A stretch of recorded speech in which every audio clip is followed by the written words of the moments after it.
Halo, selamat jumpa dengan Secabut Channel. Kali ini kita akan menampilkan sebuah film mengenai perkembangan industri gula tebu pada zaman Hindia Belanda. Nah, kalau teman-teman tahu mengenai gula pasir, maka dalam film ini akan diperlihatkan bagaimana industri gula pasir yang terbuat dari tebu pada masa Hindia Belanda. Nah, perkembangan gula di Jawa sangat didukung oleh iklim dan tanah di Jawa yang ternyata cocok untuk tanaman tebu. Nah, daerah pertanian tanaman tebu di Jawa itu banyak ditemukan di Jawa Tengah dan Jawa Timur. Di Jawa pada tahun 1925 itu ada sekitar 200-an pabrik gula yang aktif berproduksi. Pada saat itu memang zaman keemasannya industri gula. Nah, pada pertengahan abad ke-18 Jawa bahkan menjadi pemasok gula terbesar di dunia, bersaing dengan Kuba. Dan hasil itu masih dirasakan pada masa kemerdekaan sampai tahun 1970-an. Setelah itu industri gula di Jawa dilanda masa resesi pada tahun 1930 dan banyak sekali pabrik yang tutup kemudian hancur. Setelah kemerdekaan, kira-kira masih ada sekitar 50-an pabrik gula yang tersisa. Dan saat ini industri gula tebu sedang mengalami kesulitan untuk berkembang. Entah kenapa permasalahannya. Nah, di film ini nanti akan ditunjukkan bagaimana industri gula tebu di zaman Hindia Belanda sedang dalam masa keemasannya. Dari mulai bagaimana tebu itu dikembangkan, kemudian ditanam, sampai kemudian diproduksi dan diekspor.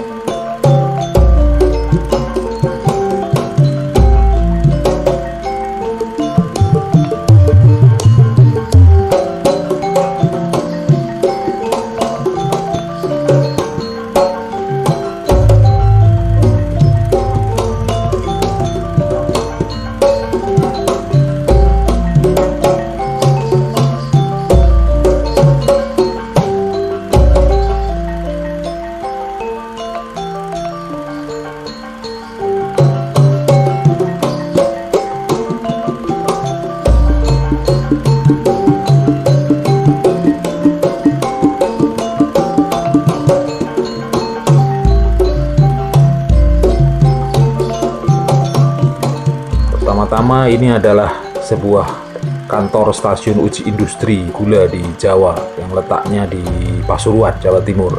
Pada saat itu pusat penelitian tersebut mempunyai staf yang lengkap dan terus melakukan percobaan di bidang botani, kimia, dan teknis pengembangan gula. Pusat penelitian itu disebut dengan POJ Pasuruan yang sekarang menjadi kantor P3GI atau Pusat Penelitian Perkebunan Gula Indonesia di Jalan Pahlawan di Pasuruan. Kantor POJ setiap hari sibuk dengan aktivitas administrasi dan perhitungan hasil penelitian yang saat itu telah menggunakan alat hitung yang dikatakan sangat cepat dan modern. Nah, saat ini mesin itu disebut dengan mesin hitung atau adding mesin. Nah, ini adalah salah satu tugas penting dari POJ, yaitu mencari varietas unggul tanaman tebu. Saat itu dilakukan dengan sistem kawin silang atau hibrida. Varietas POJ saat itu sangat terkenal dan diciptakan di Pasuruan.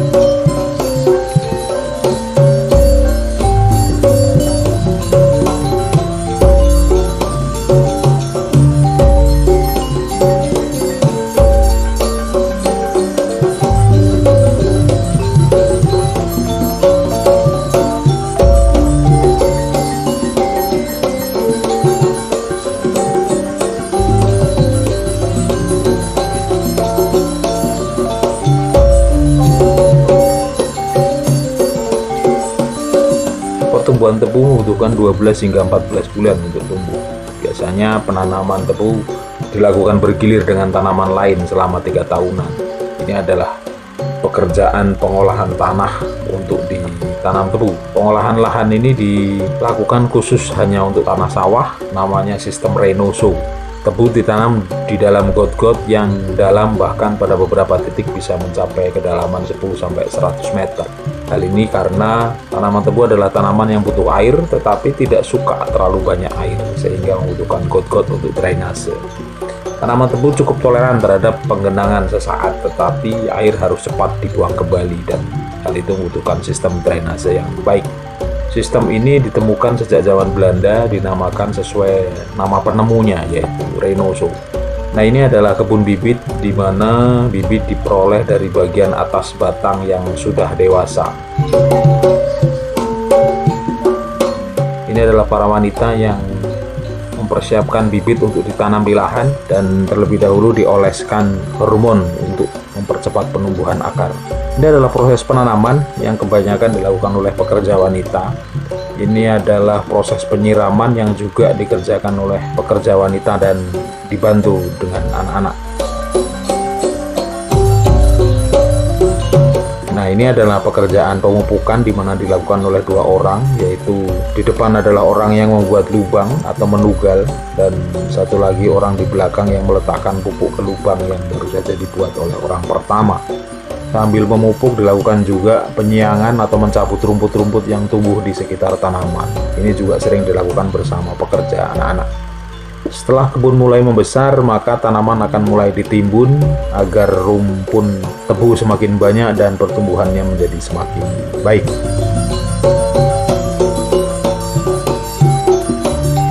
Karena tebu membutuhkan banyak air, maka untuk mendapatkan air yang cukup untuk industri gula, terutama di musim kering, maka perusahaan-perusahaan gula membangun banyak bangunan irigasi. Ini adalah contoh pembangunan irigasi dengan menggunakan sifon atau pipa baja yang besar yang mampu mensuplai air irigasi untuk 2 pabrik gula di Malang dengan melintasi jurang Kali Metro. Sifon Metro ini mampu mengaliri sawah seluas 3.000 hektar dengan debit 8.000 meter kubik per detik. Panjang sifon ini adalah 189 meter dengan diameter 1,8 meter. Besar sekali. Ini adalah saluran air di atas Kali Kemanten atau Kali Manten, masih di Malang. Jembatan ini sering disebut dengan Talang Bulu Lawang atau Waterbruch ke Bulu Lawang, Beach Malang. Jembatan Talang ini dibangun oleh pemerintah Hindia Belanda pada tahun 1902, panjangnya mencapai 100 meter dan ditopang oleh 5 pilar yang terbuat dari batu bata setinggi 50 meter. Dari 5 pilar itu dihubungkan dengan 7 lengkungan sehingga kesan arsitektur kolonialnya begitu menonjol di tengah keasrian lingkungan yang didominasi oleh tanaman-tanaman yang hijau. Lebar saluran air yang di atas jembatan tersebut adalah 3 meter dengan kedalaman 1 meter. Ini adalah dam di Randu Gunting yang dibangun pada tahun 1924 untuk membendung Sungai Opak untuk mengairi perkebunan tebu di sekitar pabrik gula Randu Gunting, Prambanan, Yogyakarta. Ini adalah dam Contong di Comal. Ini adalah bangunan irigasi yang megah yang terletak di antara Banjar atau Banjarnegara ke Cahyana atau Pukateja, Purbalingga. Irigasi ini sejajar dengan Lembah Serayu untuk mengairi pabrik-pabrik gula di wilayah Klampok dan Bojong. Saluran ini bernama Banjar Cahyana Werken yang berfungsi untuk mendukung pertanian di wilayah Banyumas Raya yang telah ada sejak tahun 1884. Proyek Banjar Cahyana Werken ini dirancang oleh 2 orang arsitek bernama E.W.H. Clausen dan D. Snell yang dimulai pembangunannya sejak tahun 1912 sampai dengan 1938. Proyek besar ini merupakan proyek irigasi yang terkenal dengan medan yang cukup sulit karena banyak gunung dan lembah. Ini adalah penampakan lahan tebu yang sudah masuk usia panen. Nah, ini ditandai dengan banyaknya bunga tebu yang bermunculan. Ini adalah rombongan masyarakat dan pekerja tebu yang menuju pabrik tebu dengan dijemput lori untuk menghadiri pesta permulaan giling tebu. Ini adalah pesta permulaan musim giling tebu yang biasanya dilakukan di pabrik-pabrik gula di Jawa. Masyarakat di sekitar pabrik juga diundang untuk makan-makan, nonton pertunjukan tari dan pertunjukan bela diri.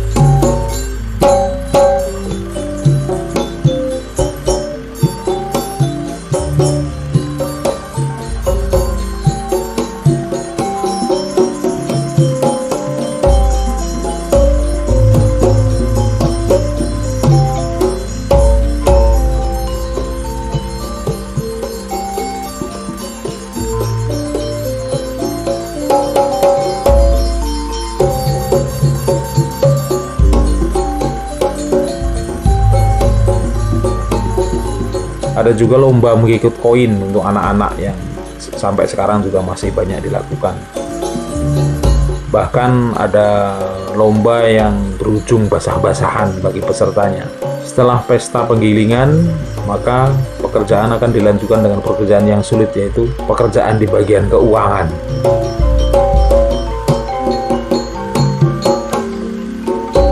Nah, ini adalah acara pembayaran upah selama musim tanam kepada para pekerja.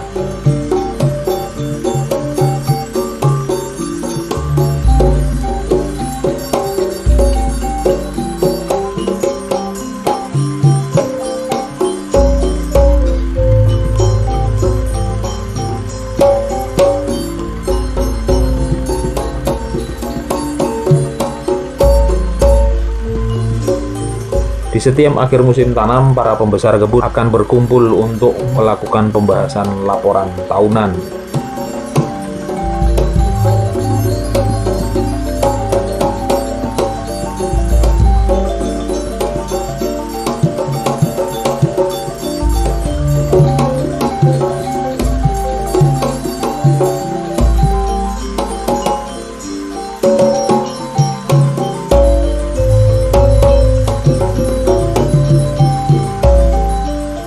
Ini adalah penampakan pada saat panen tebu secara serempak dimulai.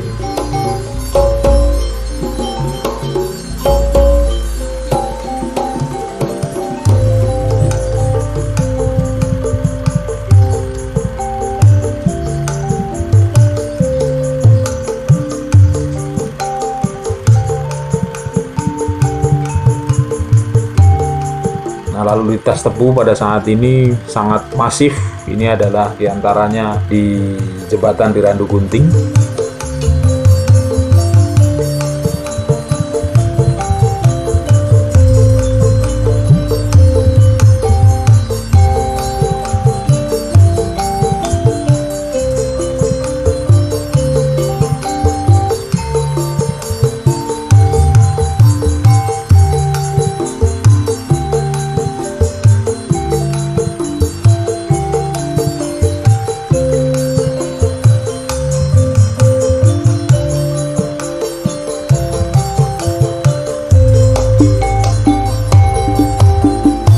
Ini adalah jaringan lori di Jatiroto yang total panjangnya bahkan mencapai 400 km di sekitar wilayah Kulon Progo.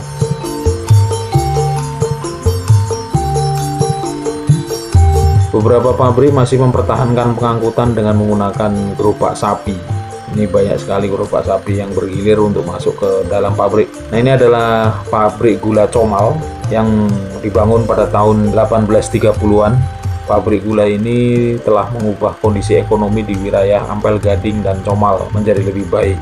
Nah, ini adalah pabrik gula Asem Bagus di Situbondo. Pabrik ini terletak di Jalan Utama di Situbondo. Mulai dibangun pada tahun 1891 oleh pemerintah Hindia Belanda.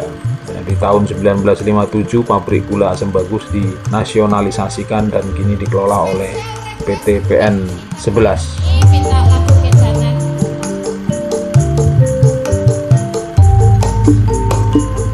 Ini adalah jembatan timbang untuk gerobak sapi.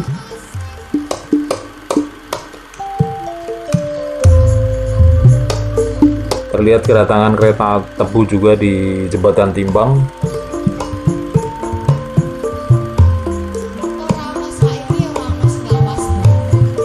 Nah, setelah ditimbang, tebu akan diangkat dengan menggunakan crane dari gerobak sapi untuk dimasukkan ke ruang loading.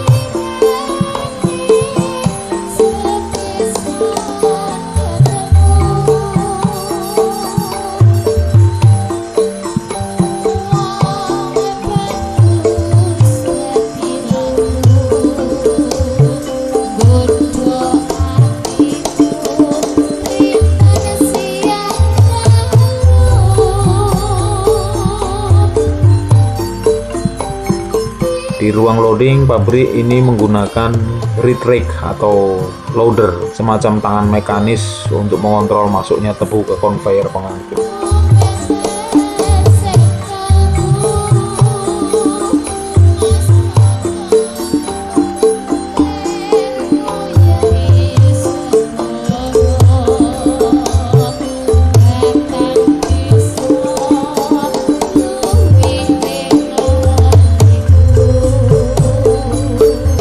Ini adalah crusher atau gilingan tebu dengan gigi berbentuk V yang saling terkait membuat tebu mudah untuk dihancurkan pada gigitan pertama.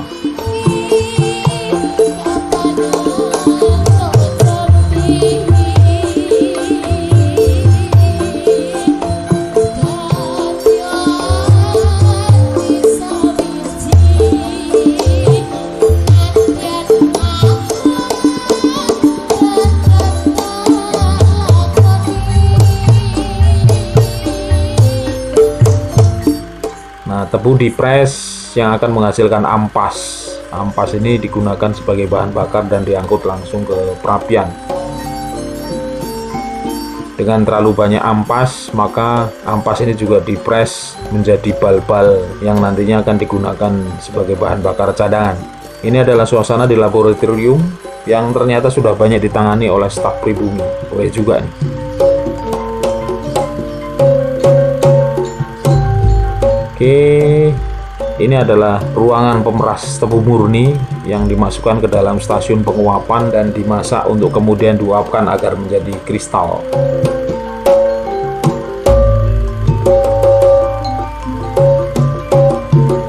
Ini adalah stasiun sentrifugal untuk mengeringkan kristal gula.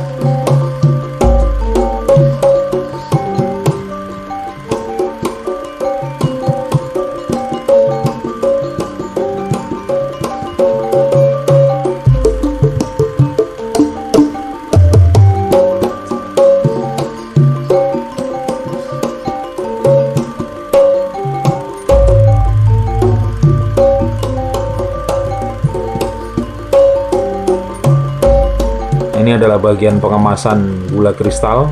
Butiran gula kering masuk melalui saringan sebelum masuk ke karung.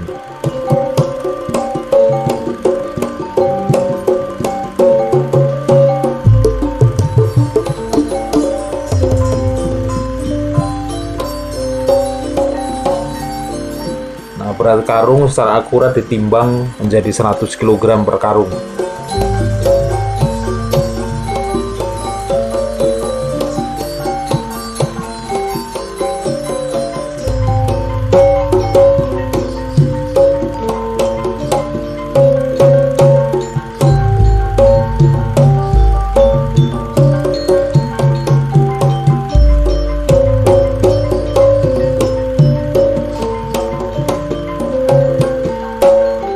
Sebagian besar gula diangkut ke pelabuhan besar dengan menggunakan kereta api.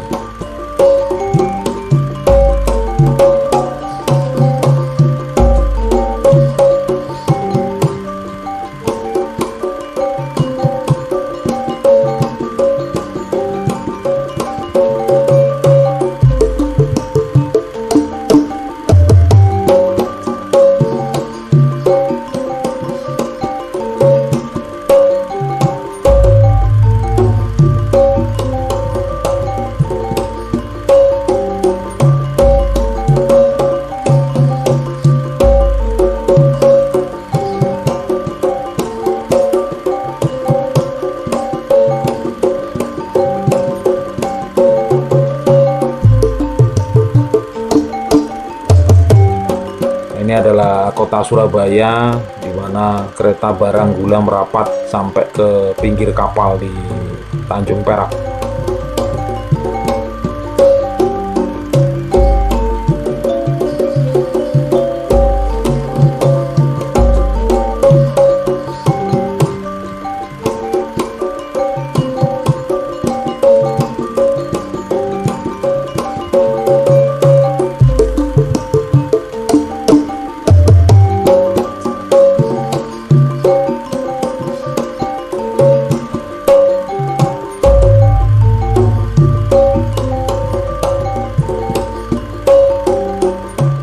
Bedanya di Pelabuhan Semarang, gula tidak bisa diangkut langsung ke kapal karena Pelabuhan Semarang merupakan pelabuhan yang dangkal, sehingga gula diangkut dahulu menggunakan perahu kecil sebelum dimasukkan ke dalam kapal untuk diekspor. Oke, ini adalah akhir dari film mengenai kejayaan gula di zaman Hindia Belanda. Semoga menghibur dan dapat memberikan tambahan pengetahuan mengenai bagaimana gula dikelola oleh pemerintah Hindia Belanda, dan semoga gula akan kembali berjaya di Indonesia. Itu saja, sampai jumpa lagi di video-video bersejarah lainnya. Terima kasih.